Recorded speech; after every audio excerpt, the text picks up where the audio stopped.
దాని తర్వాత ఇది జరిగింది కూడా చెన్నై పరిధిలో జరిగింది. ఆ బాడీని కూడా తీసుకుపోతుంటే మరి 2 కార్లు తీసుకోవడం జరిగింది. దాంట్లో ఒక ఏపీ నెంబర్ కారు, ఇంకోటి తమిళనాడు నెంబర్ కారు. ఆ ఏపీ నెంబర్ 2 కార్లు 1 బై 1 పోతుంటే చెన్నై అవుట్స్కట్స్ లో ఏపీ కార్ అనేది అక్కడ రిపేర్ రావడం జరిగింది. ఆ బాడీని తీసి మళ్ళీ తమిళనాడు కార్ షిఫ్ట్ చేసుకుని ముందు పోయి రివర్ లో పడడం జరిగింది. ఆ రివర్లలో మనం కొట్టుకుపోతుంటే బ్లాకేజ్ వచ్చి మన డౌట్ వచ్చి పోలీసులు వెరిఫై చేసే జరిగింది. దాంట్లో మరి భాగంగా ఆ కారు సీసీటీవీ ఫుటేజ్ దొరికాయని చెప్తున్నారు. డెఫినెట్ గా దీని గురించి ఇంకా కూడా డీటెయిల్ గా మరి పోలీసు వారు వాళ్ళు కూడా మీటింగ్ పెట్టి చెప్పే అవకాశాలు ఉన్నాయి. తప్పకుండా నేను కోరేది ఒకటి, ఇదొక వాళ్ళు పర్సనల్ గా జరిగిన ఇన్సిడెంట్ ని దయచేసి ఎవరి మీద రుద్దద్దని చెప్పి మేము ఘంటాబద్ధంగా తెలియజేసుకుంటున్నాం. కానీ నిజంగానే ఆ శ్రీనివాస అనే అబ్బాయికి వాళ్ళ కుటుంబానికి నేను ప్రగాఢంగా సానుభూతి తెలియజేసుకుంటున్నాను.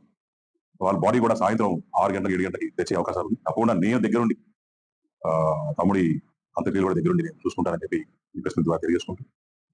అలానే తెలిసిన వెంటనే పొద్దున పై అధికారులు కావచ్చు అందరితో మాట్లాడే చెప్పి వాళ్ళు కూడా దాని గురించి వివరించారు తెలియజేసుకుంటాను.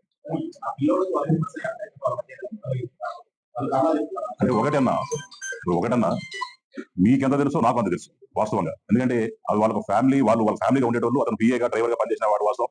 అప్పుడు మన ఇంటి వచ్చేటోడు వాళ్ళతో పాటు మాట్లాడేటప్పుడు ఎలక్షన్స్ అప్పుడు వాళ్ళు చూస్తునేవాళ్ళు. కానీ సడన్ గా వాళ్ళకి ఏదో ఇష్యూస్ వచ్చినాయి అని చెప్పి నేను కూడా రూమర్స్ లాగా విన్నాం తప్ప కరెక్ట్ ఏం జరిగిందని మనకి తెలియదు. నాకు ఈరోజు పొద్దున్నే 6:45కి ఎవరో వ్యక్తి ఫోన్ చేసి చెప్పిన తర్వాత తెలిసింది జరిగింది. డీటెయిల్ గా అయితే మాత్రం అది 1 or 2 days టైం పట్టచ్చు. తప్పకుండా ఏమి వచ్చిందో ప్రెస్ వారికి అప్డేట్ చేస్తారు.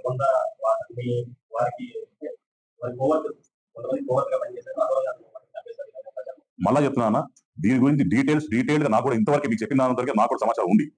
బై ఈవినింగ్ టోటల్ డీటెయిల్స్ అన్ని వస్తాయి. పైగా ఈ కేసు అంతా కూడా హ్యాండిల్ చేసే చెన్నై పోలీసు కాబట్టి, దీంట్లో ఆంధ్ర పోలీసు భాగం తక్కువ ఉంది కాబట్టి, తర్వాత ఏమైనా ఫ్యూచర్ లో ఉంటే ఇక్కడ పోలీసు కూడా వాళ్ళకి కలిసి ఇన్వెస్టిగేషన్ చేసే పరిస్థితి ఉంటుంది.